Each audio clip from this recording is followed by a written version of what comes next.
item number 48, second reading of Bill 121, an act to require a public inquiry into government action and spending in connection with the G-20 summit. Mr. Kormos.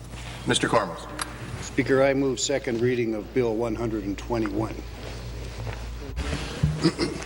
Mr. Kormos moves second reading of Bill 121, an act to require a public inquiry into government action and spending in conjunction with the G-20 summit. Pursuant to Standing Order 98, the honourable member has 12 minutes for his presentation. Mr. Kormos. Thank you, Speaker. Today we have the opportunity to debate an act to require a public inquiry into government action and spending in connection with the G-20 summit. That bill, of course, was tabled in this House on October 5th, 2010 by Andrea Horwath. Bill 121 was subsequently tabled by me. It's the very same bill. It's the Horwath bill, so as to facilitate its debate here in this House in a timely way. Look, June 26, 27, 2010 will forever be dark days, sad days, not just for the City of Toronto, but for Canada. I suppose if the inevitable movie is made or book is written, one might suspect that it would be titled, "If the Bubble Touches Me, You're Going to Be Arrested for Assault." Well, that video, that shocking and rattling video, has now traveled the world. And we've all seen the regrettable image of Officer Bubbles confronting a young woman, behaving very peacefully and peaceably, and for somebody my age, in a manner reminiscent of the sorts of protests that we participated in the 60s and 70s. But we saw a police officer with incredible levels of aggression and anger and malice confront a young woman peaceably and peacefully protesting in a way that was shocking and disturbing. It was shocking and disturbing not just for all New Democrats, we in Queen's Park and those across the province. It was shocking and disturbing for communities wherever you went in Ontario and beyond. Whether you're in downtown Toronto or whether you're up in Timmins or whether you're in Sudbury or Nickel Belt area or whether you're down in Welland where I come from or Hamilton, it was the sort of thing that people spoke to us about on a regular basis as we went to the market squares on Saturday mornings. And it was folks who came from all walks of life and all political persuasions for that matter, who told us how shocked they were about the response to peaceful protest here in the City of Toronto. It was folks who told us how shocked and outraged they were that hooligans wreaked mayhem, a handful, on the City of Toronto on Saturday, and the response by Sunday was to arrest over 1,100 people. Shameful. The vast majority of them without charges, and to detain them in primitive, cruel conditions. John Prine's a constituent of mine, I know him. He's 57 years old. He works for Revenue Canada, for Pete's sakes.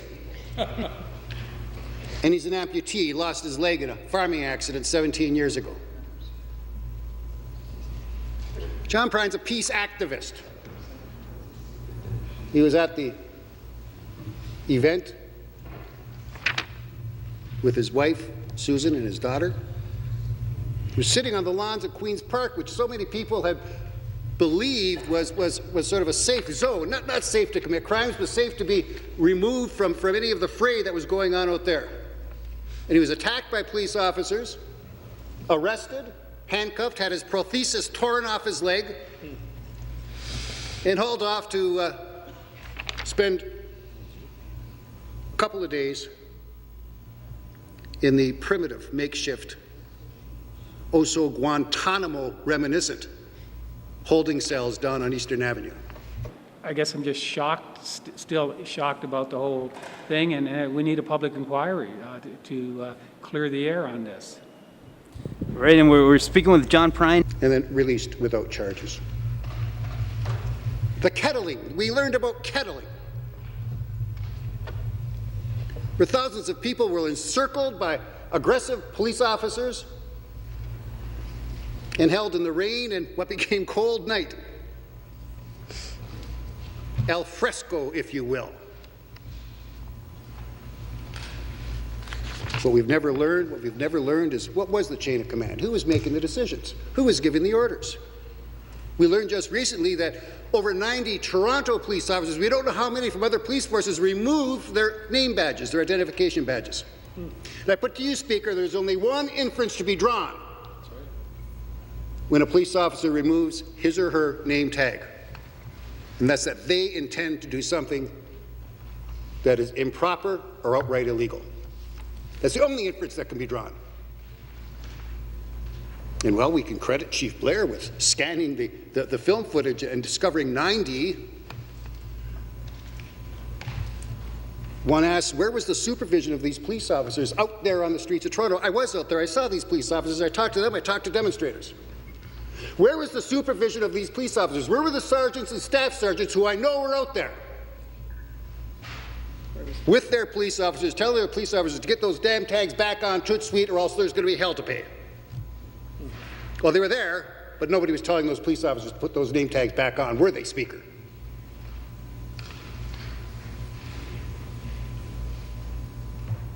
Chain of command? Who was calling the shots? Who were the parties involved? $1 billion later, 1,000+ people arrested,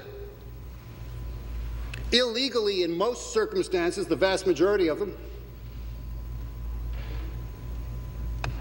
and the vicious response of the police by the time Sunday had come around, while the police seemed to be incapable, notwithstanding thousands of police officers on the streets of Toronto, notwithstanding helicopters circling downtown, notwithstanding all sorts of surveillance, including undercover operators, undercover officers, the police were incapable of controlling the property damage that took place along Yonge Street and one, perhaps two police cars being torched.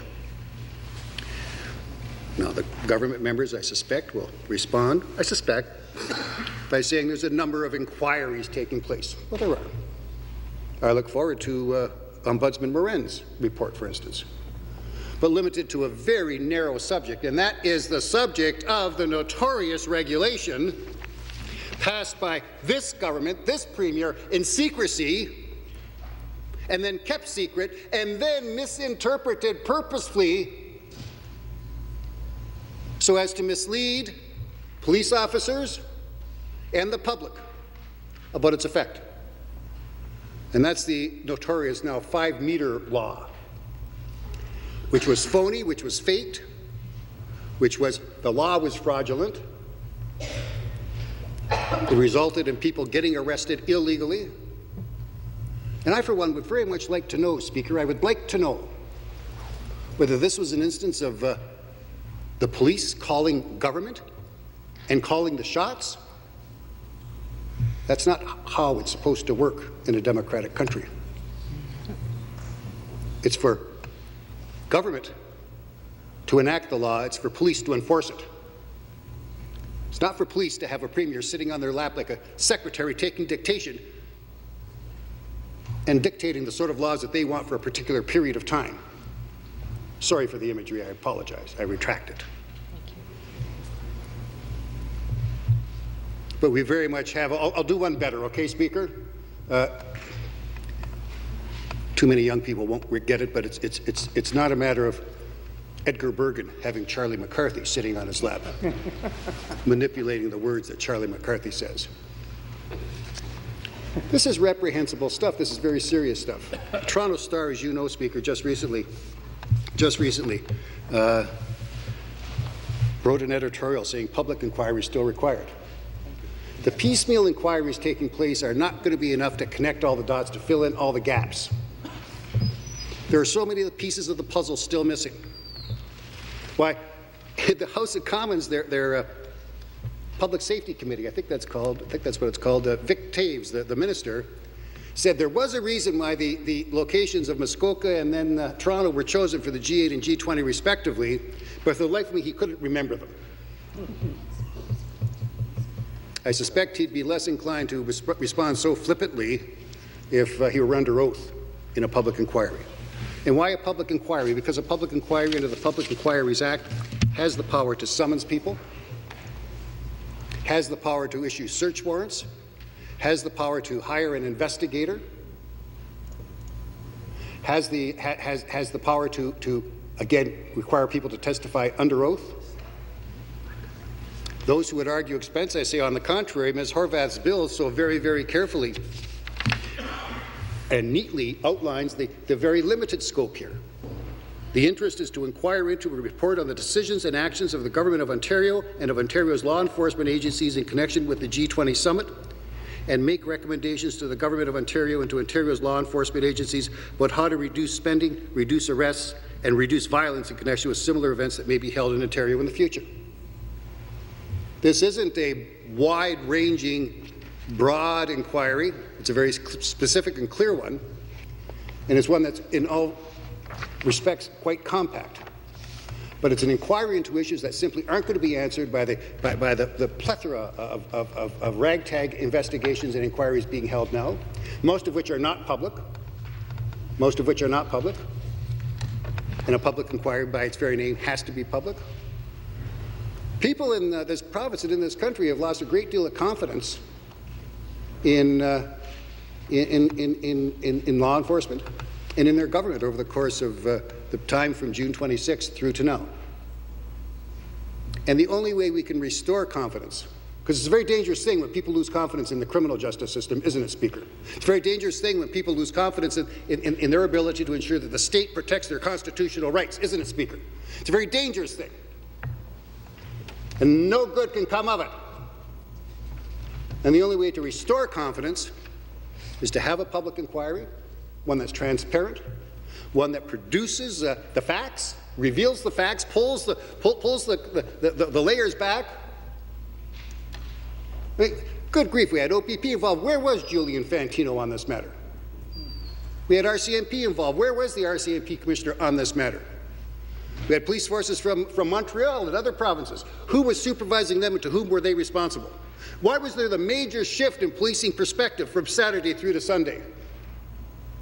These are things that have to be asked, questions that have to be asked, because the answers are imperative. Thank you kindly. Queen's Park on Parliament, and we got the gentleman, his name is Peter Kormos? Kormos, that's right. Yeah, so basically he said that somebody was going to write the G20 in a book or in a movie, and then I put up the movie in the air. You tell people to make copies, to give it out to your family members and friends, and we have the factory wrap version for $5. So anytime there's a G20 event, we're going to give this out.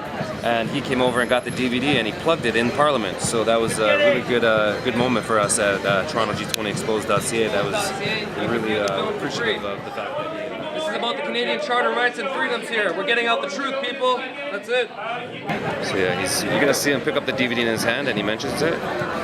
Here we go.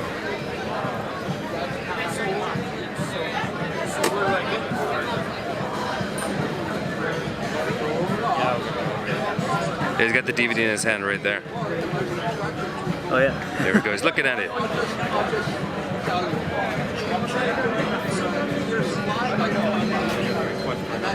G20 Exposed, Toronto G20Exposed.ca. We'll have a better video clip up tonight on YouTube. It's great publicity. He's looking at the back. Looking at the back, Officer Bubbles, Scary Cop Lady, Eden Center guy, Steve Paikin, Stephen Harper. So you were there? Yeah, you saw yeah. this happen? Yeah, I got invited out. I called a member of Parliament and got assembly line seating. We want people to realize that there was more to the story than what you were told. And it's important that we stand up for Canada. He's in the movie. Yeah, he's in the movie himself. Peter Kormos, NDP all the way. We need to spread the truth, and we need them to look at that perspective with the alternative media. And we're not looking to profit, we're just looking at our costs. Awesome. Word. Look out for MPP Peter Kormos representing Welland, Ontario.